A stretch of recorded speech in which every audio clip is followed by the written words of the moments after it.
The fact that you could double the money is tempting. I never wanted more money. Like, that's not the truth. Like, I did think about it. Yes, the temptation was there. Ranked the Traitors cast fashion sense. If I wasn't number one, I'm going to be absolutely furious. I'm really sorry, you weren't number one. You were number two, though.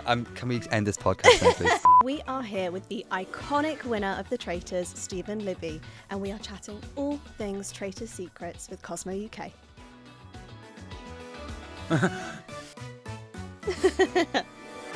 Congratulations on your win. Thank you so much. How does it feel? Was it hard to keep it a secret? Oh my goodness, yeah, it was quite hard to keep it a secret, but I feel like the training I had in the castle kind of set me up well for lying, you know? Yeah. But yeah, because it's quite a long time between filming and then transmission, and so it is a long time to keep that for, but I had to push it to the back of my mind, really, and just try and forget about it as much as possible so that I could just carry on with day-to-day life, you know? Yeah. But yeah, it was quite a hard secret to keep. Did any of the celebrity traitors reach out to you during or after to wish you luck or say congratulations? Yeah, to be honest, like, quite a few of them have, and it's so lovely because I think, you know, I've always heard that it's a big family, right? The people who have been on the show understand what it's like, and they've all got that kind of shared experience and possibly shared trauma.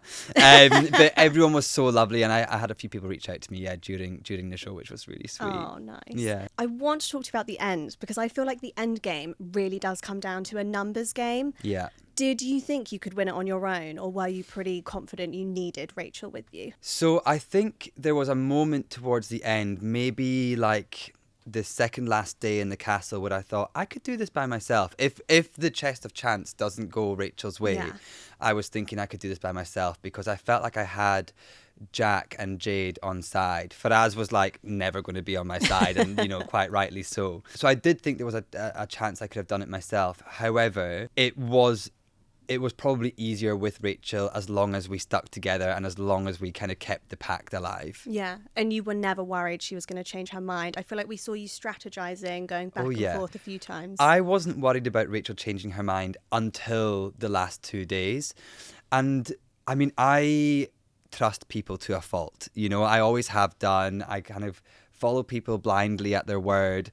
And I kind of had that moment towards the end where I thought, have I done this again? Have I just let someone string me along, tell me that, you know, they're kind of looking out for me, and then at the last moment she's going to really kind of stick the dagger in? So I was panicked. But up until that point, I felt we worked as a really good team. And yeah, I hadn't really panicked before then, but at that end point, I was shaking.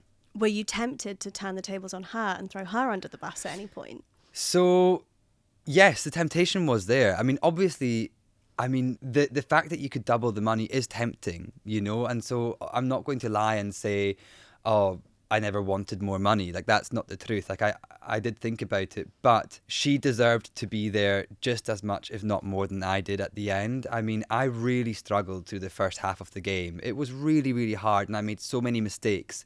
And I do think Rachel could have peddled numerous theories about me in that first half of the game and made herself look more faithful, and she didn't. And for that reason, I really didn't feel comfortable sticking the dagger in at the end, because I wouldn't have been standing there if it weren't for Rachel, you know? Were there any moments we missed of kind of your strategizing, or you two in the turret? Were there any moments that we missed in the edit that you wish had been included?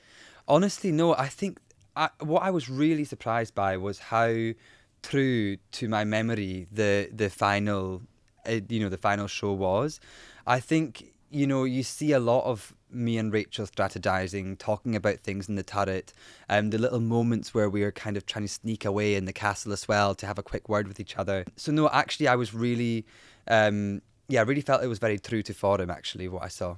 Yeah, well, one moment where you two did sneak away was when you had to mark the family tree portrait. Oh my goodness me. How stressful was that in real life? It was horrendous. It was absolutely awful.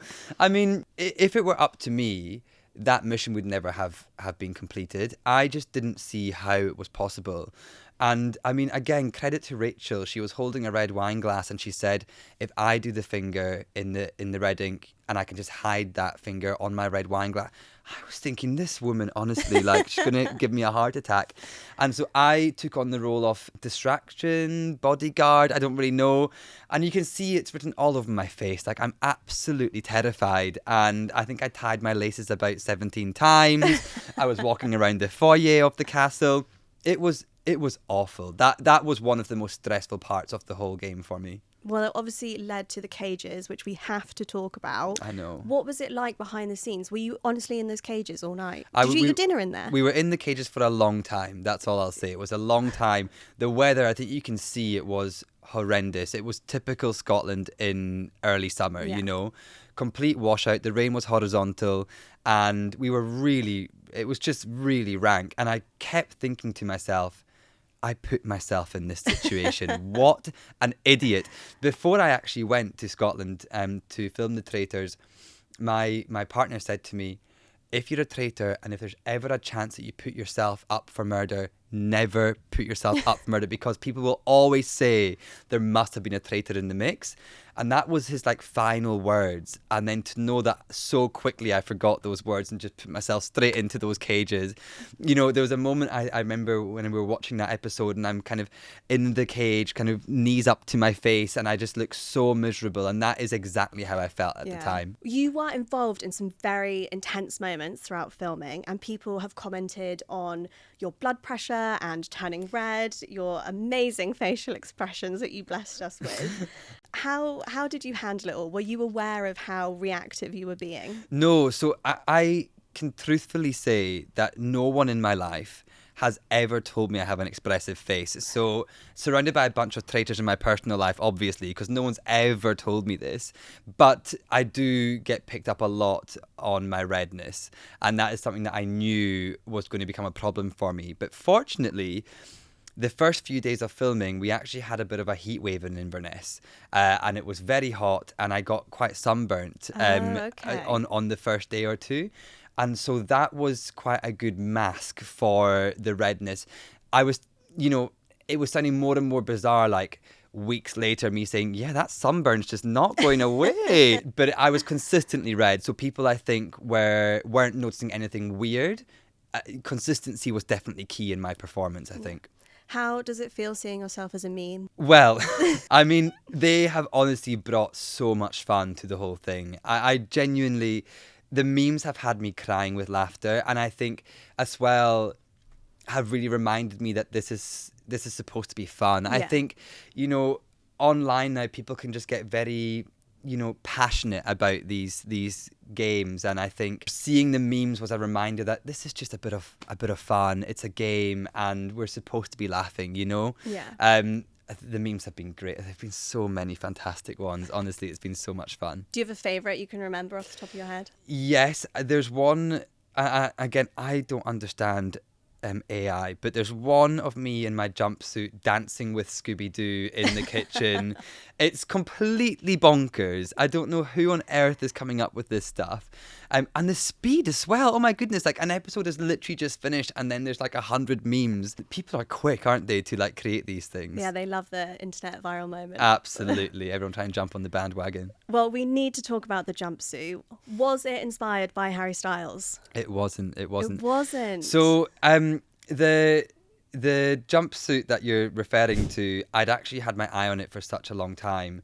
And it was one of those things I said to myself, I'm going to save a bit of money every month so that I can then purchase this jumpsuit. And then it was worn by Harry Styles at one of his concerts. And the website then pulled it down, I think, because they wanted him to basically have the lasting memory of this jumpsuit. And I was devastated. So I actually managed to find it secondhand. But I had the idea first. On the record. Sorry, Harry. Harry Styles got the idea from me. Well, let's talk about your fashion then. Did you anticipate becoming such a style icon? Absolutely not. No, this is the thing. So many people have asked me, like, oh my goodness, you must have spent a fortune on buying clothes to go on the Traitors. 90% of what I wore was already part of my wardrobe. Like, this is the kind of stuff that I wear day to day anyway. Kind of verging on that kind of vintage 70s style. And so, yeah, this is my wardrobe. And it wasn't a conscious decision to distract people with my clothes initially, But when I saw that every morning I was walking into breakfast and the first thing people would say was, "Oh my God, Stephen, look at your outfit," rather than, "Oh my God, Stephen, you're so red," I thought, okay, this is actually quite a good distraction tactic. Maybe I'll just make sure that moving forward, the outfits that I plan are done so for the most dramatic effect. Very clever. I don't know if you've seen, Cosmo actually ranked the Traitors cast fashion sense. Our senior fashion editor put a little ranking together. Okay, if I wasn't number one, I'm going to be absolutely furious. I'm really sorry, you weren't number one. You were number two, though. Can we end this podcast now, please? Do you have any idea who might have beaten you to that top spot if you were going to guess? If I had to guess, it would have been either Jade or Jessie. It was actually Fiona. Our secret traitor Fiona, with her iconic Farrah Fawcett flicky hairstyle and her collection of beaded necklaces. Okay, do you know what? Fiona's hair defies the laws of gravity, and I will say that is a worthy winner for the top spot, because every single morning that hair was bouncing into breakfast, and I just thought, how long have you been up for to get this effect on your hair? Do you know what? Well done, Fiona, you deserve it. But if you were ranking the traitor style, you'd put Jessie and Jade up there? For sure. Oh my goodness me. They are phenomenal. What I love about Jessie is her dedication to the orange and yellow, colours. I mean, she's just, it's such a reflection of her personality as well. She's just so amazing. And then Jade could wear a bin bag and you'd see it walking down a runway. Do you know what I mean? She is just absolutely gorgeous, and everything she put on her body was just like top tier. There was a great collection of knitwear throughout the cast. Knitwear, this wasn't something that we planned, by the way. This is just what people brought with them. But I think, again, you're going to Scotland, so it kind of fits the bill. But the knitwear this season was stunning. A special shout out to Matty as well, who had a stunning collection of jumpers. Oh, well, I wanted to bring up Matty, actually. Okay. How do you feel about the fact that he's copied your tash? We have had a discussion about this. And initially I said to him, you've got to get rid of it. But I think mine's a bit better, so I'm fine with him to keep it. It makes mine look better. Traitor till the end. Exactly. Well, there was quite a few family tree theories going around. I don't know if you've seen.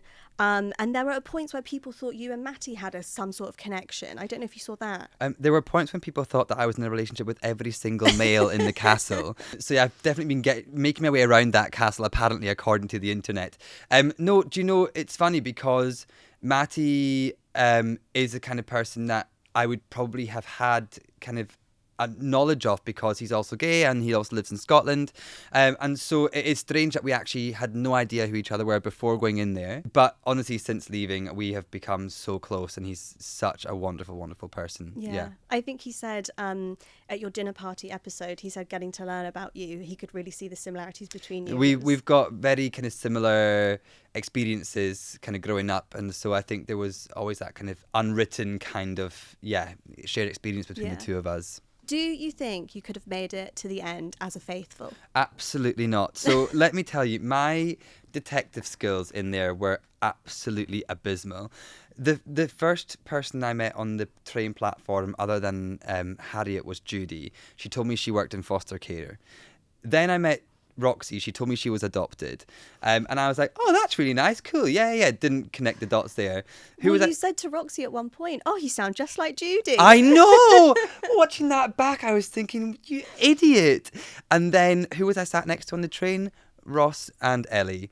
And again, didn't connect any dots there. I would have been a terrible faithful, honestly. I think as well I would have been quite high up for murder, because I played quite a good social game in there, and I think the traitors might have thought we need to get rid of him because he's not going to get banished. So yeah, I think you said on Uncloaked, you realised pretty quickly you had to switch from a strategy focused game to a social focused game. Absolutely, yeah. I mean, strategy was definitely not my strong point in there. I realised that very quickly, and I thought, well, if I can't be the brains of the operation, then I'll have to try and be the kind of social butterfly and try and get people on side that way. So yeah, I realised that pretty quickly.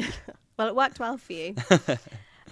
You have had such an incredible response from audiences, and you've got a really great following now on social media. Do you plan to go back to your job before, or would you love to do more in TV? So I've actually left my job. The main reason being is because I've worked since I was 15, and I had 2 jobs all throughout uni, and I've never taken a gap year, never taken time out of work. It's always been job to job and just grafting away. And the main reason I left is because I thought I would hate to look back in 10 years and think, oh, I wish I'd given myself a wee break, you know? So my main goal is to try and just have a bit of a rest. And then if I'm lucky enough to find something that I'm more passionate about than cybersecurity, then I would love to kind of move down into that route. But again, what that is, I don't know. I've got no idea. So we'll see what happens. What are you planning to spend your winnings on? So, you know, I've left my job. So really the winnings are to help me survive, right? They'll be going on rent, probably a few jumpsuits, and if I've got anything left, then, you know, just really making sure that I can treat my family and my partner, who have both been like hugely supportive throughout the whole thing. And yeah, it's kind of for everyone in my life. It's not just for me, but yeah, also rent. There was a lot of talk online in relation to your social media account. I think you posted when you were at Glastonbury and you gave a little wink to the camera, and there's been lots of speculation as to what that might have meant. Reveal it for us now. Tell us, what was the wink about? The wink was because Olivia Rodrigo, I don't really know who she is, but I knew she had a song called Traitor, and so I said to my partner, right, we've got to go there and just record a little video that I can post in, you know, 7-8 months time, about me being a traitor. So the wink was, she's just said traitor, I'm a traitor. That was it. There was no alluding to any kind of outcomes of the game at all. I love that you were thinking that far ahead what you wanted to post on Instagram. It's the only piece of content that I've actually had the idea for. Everything else is my partner. Like, I'm merely a vessel to his creativity. So he just orders me around and I'm like, okay, yeah, we'll do that, sure thing. So that was my only idea. Oh, it looks like you've had a lot of fun with it. It's been great. It's been so much fun. Yeah. Amazing. Thanks so much for watching.